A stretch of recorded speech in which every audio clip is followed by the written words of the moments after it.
최상목 쪽지 이게 화제가 됐었습니다. 지난 2월에 최상목 전 부총리가 직접 국회 청문회에서 이렇게 말한 바 있습니다. 제 얼굴을 보시더니 그리고 저한테 참고하라고 하는 식으로 해서 옆에 누군가 저한테 자료를 줬는데 접힌 상태의 쪽지 형태였습니다. 한동안 그걸 인지하지 못하고 있다가요. 1시 50분쯤 1급회의 끝날 때쯤에 저희 차관보가 저한테 리마인드 시켜줬습니다. 그때 제가 내용을 위에 딱 보니까 개헌과 관련된 문건으로 인지를 했습니다. 네, 이 최상목 쪽지에는 국가 비상입법기구 관련해서 예산 편성, 계엄 관련 예비비 확보 이런 내용이 담겨 있다고 합니다.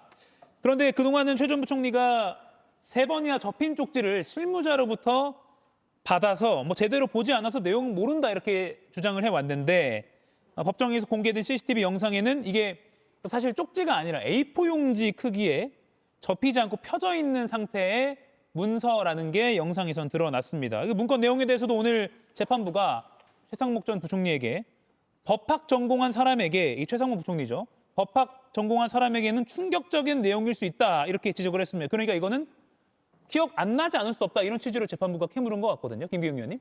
우선적으로 지금 공개된 영상에서 최상목 당시 경제부총리가 그 A4의 내용을 상세히 바라보는 그 장면은 지금 보여지진 않는 것 같습니다. 근데 들고 있는데 그거를 뒤에 있는 것 같습니다. 그래서 최상목 경제부총리가 진실을 말했는지 아니면 그날의 상황이 사실 어느 누구도 굉장히 갑작스럽게 맞닥뜨리는 상황이기 때문에 그날의 구체적인 어떤 기억이 났을지는 잘 모르겠고요.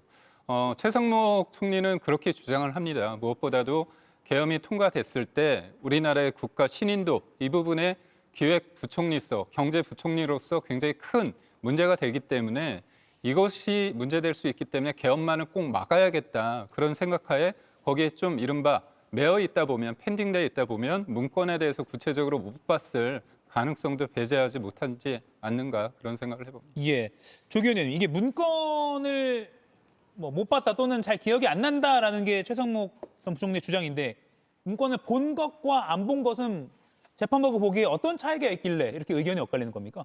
이게 이제 누굽니까 최근에 이 구속영장이 기각된 박성재 법무장관하고 비슷한 법리가 될 수 있을 겁니다. 위법성에 대한 인식 문제가 될 수도 있어서요.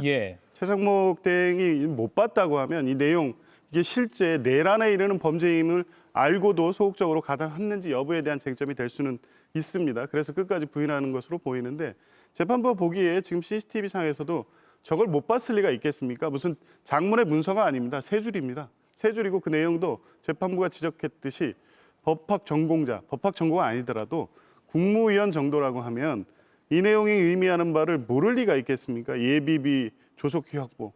이거 아무리 이 경제부총리라고 해도 예비비 대통령이 확보하라면 이게 확보가 되는 겁니까? 국회 관련 보조금 지원금 차단. 이게 그냥 몇 개 예산을 조정하라는 게 아니라 국회 기능을 마비시키라는 내용이었습니다. 국가 비상입법기구 예산 편성. 국회 대체하는 기구 만드는 겁니다.